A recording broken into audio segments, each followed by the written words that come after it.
Educação ambiental tem nome e endereço no Brasil.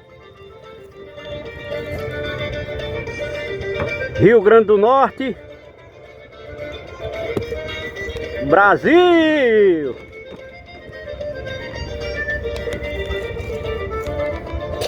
Nós estamos aqui na área rural,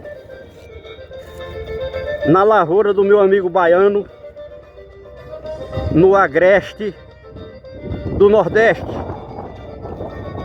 Um cidadão que vive do que colhe, do que planta e do que colhe. Num pequeno pedaço de terra que já foi um lixão.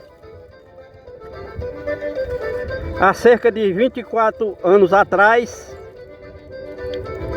esse lixão foi desativado,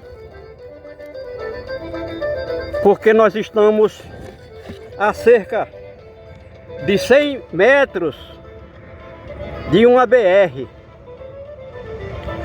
E todos os meses, os administradores municipais queimavam o lixão, trazendo muitos transtornos para os veículos que circulavam aí pela BR-304, que liga o Rio Grande do Norte ao Ceará, que foi iniciada em 1965 e concluída em 1971, a BR-304. E nós estamos então na área rural, aqui junto à estrada, onde o nosso amigo baiano aproveitou essas terras, que agora é área de preservação ambiental, e está fazendo sua agricultura de subsistência. Tem uma casinha ali de plástico, telha do tipo Brasilite, e aqui ele passa seu tempo limpando a terra, fazendo cerca e plantando e colhendo. E nós estamos aqui vendo o milharal que ele plantou no mês de janeiro de 2025, com as primeiras chuvas, como acontece toda vez que chove, e não conseguiu colher o milho e o feijão, porque as chuvas de baixa precipitação era distanciada uma da outra em até 15 dias, e o solo secava, e assim a lavoura não conseguia coletar água e nutrientes minerais do chão. E a lavoura de milho e feijão, que aqui se colhe com 90 dias do plantio à colheita, não conseguiu se desenvolver nessa área por conta da irregularidade das chuvas, mas principalmente porque o calor do sol tira o equivalente a 3,5 milímetros de chuva por dia. Ou seja, o sol aqui arrasta do chão o calor de 38 graus centígrados, arrasta do chão 3,5 litros por metro quadrado ao dia, o que é extraordinariamente. Então, a lavoura do homem aqui não vingou, que foi plantada em janeiro, e ele já deveria ter colhido milho verde, feijão seco. E de repente, agora no mês de junho, um fenômeno climático extraordinário fez com que a chuva voltasse aqui nessa área, o chão molhado, e meu amigo baiano plantou milho, feijão, porque essa é a sua atividade agrícola, da agricultor. E esse fenômeno a gente precisa explicar que é em consequência do aquecimento global,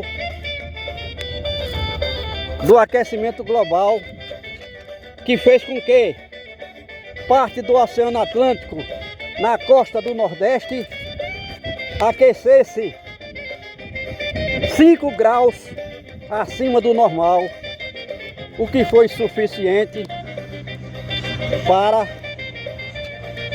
que a água evaporasse, se condensasse na atmosfera, formando nuvens e se precipitando. Então nós estamos aqui diante de um fenômeno climático, consequência do aquecimento global que está em andamento, por conta do aumento da temperatura no oceano em 5 graus, que é uma temperatura, vamos dizer assim, uma anomalia, embora a gente saiba que tem origem no fenômeno climático do aquecimento global. Então, como 99% da água que forma as nuvens são provenientes dos oceanos, aqui em pleno mês de junho e julho, quando já não existia mais previsão de chuvas, caiu chuva aqui suficiente para que o agricultor que vive da terra investisse mais uma vez na plantação de milho, feijão e mandioca. E aí nós andamos mais um pouquinho e encontramos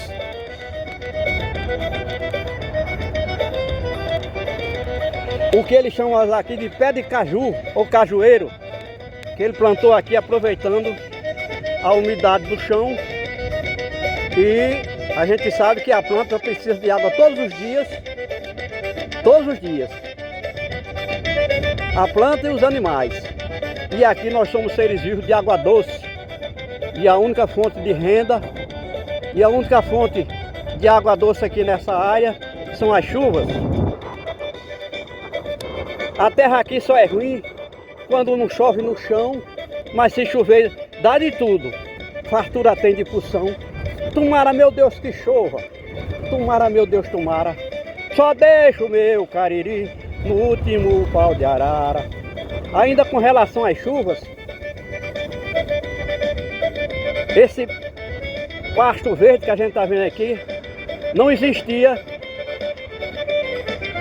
no mês de maio. Ou seja, nasceu pasto verde aqui no mês de janeiro de 2025 com as chuvas. E aí, à medida que ia escasseando a chuva, o pasto, que precisa de água todos os dias, secou e morreu. Então, com as chuvas que aconteceram recentemente no mês de junho, e nós já estamos em julho, mais uma vez as sementes germinaram e a planta cresceu e está aí o pasto verde por conta das chuvas. De fato, a terra aqui só é ruim quando não chove no chão, porque sem água não se produz nada, sem água doce das chuvas, porque nós somos seres vivos de água doce, comemos e bebemos água doce no estado líquido. E sem chuvas não existe produção de alimentos.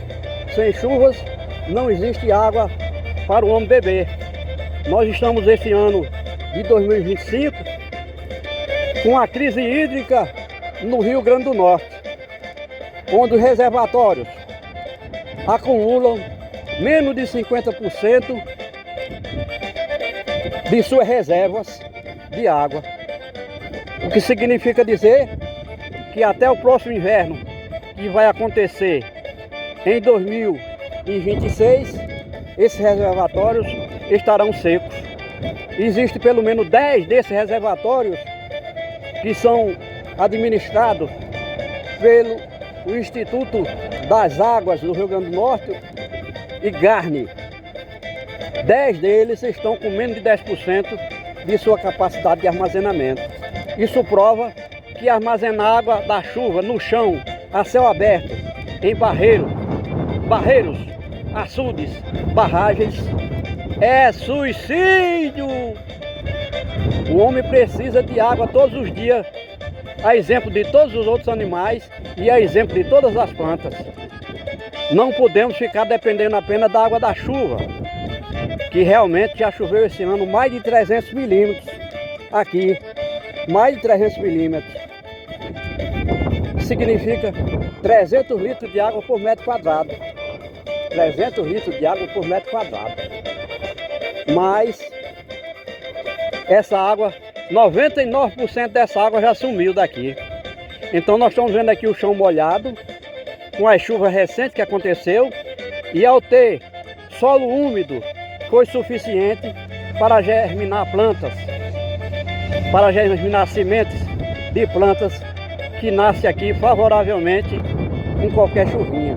Então nós vimos aqui um caso em que o homem tenta viver da terra, cultivando a sua lavoura de subsistência de milho, feijão e mandioca num terreno que já foi lixão.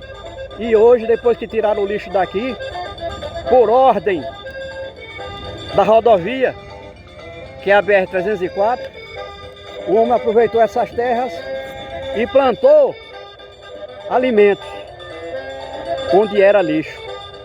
Se aqui tivesse ainda lixão, ele não iria plantar, porque o lixão, ele é danoso onde quer que esteja, principalmente porque 80% dos lixões e dos aterros insanitários são constituídos de plástico. E o plástico é de petróleo. E hoje, até no sangue humano, no cérebro e no leito materno, existe microplástico, o que traz danos descomunais, que certamente o homem não vai conseguir se manter vivo na terra, enterrando ou queimando plástico. Porque ao queimar e enterrar, o plástico não se desintegra, mas fica quebradiço,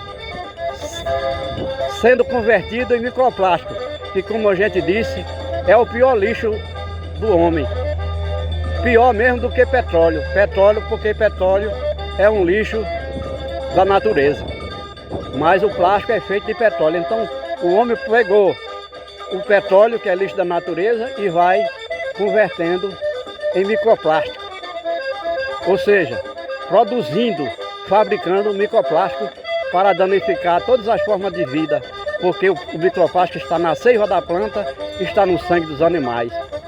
E falando em petróleo, o Brasil está sediando a COP30 em Belém do Pará, que é Brasil. Enquanto isso, o governo brasileiro está seriamente decidido a explorar petróleo na Amazônia Equatorial, que já foi feito estudo provando que não há como explorar petróleo naquela área sem trazer danos irreparáveis ao ambiente. Então a COP30 prega que nós devemos investir em energias renováveis, energias limpas, como da luz solar, energia das ondas do mar, a energia das correntes marinhas, energias eólicas. Temos inúmeras fontes de energia inesgotáveis, que são energias limpas, mas como metade da humanidade sobrevive por conta do petróleo, o Brasil tem petróleo na Amazônia e vai explorar para tentar ser um grande produtor de petróleo, o que vai ser um choque com o que a COP30 prega, que é abandonar essa fonte de energia suja, que é o petróleo. O pior dessa história é que aqui na América do Sul nós temos a Venezuela, que é o segundo maior produtor de petróleo do mundo, e vive numa miséria desgraçada, o povo fugindo de lá, principalmente para o Brasil, porque lá não há como sobreviver. Quer dizer, petróleo não é riqueza, petróleo é problema, é lixo, porque onde tem petróleo não tem água potável, não tem solo orgânico mineral, não tem atmosfera respirável, não tem vida!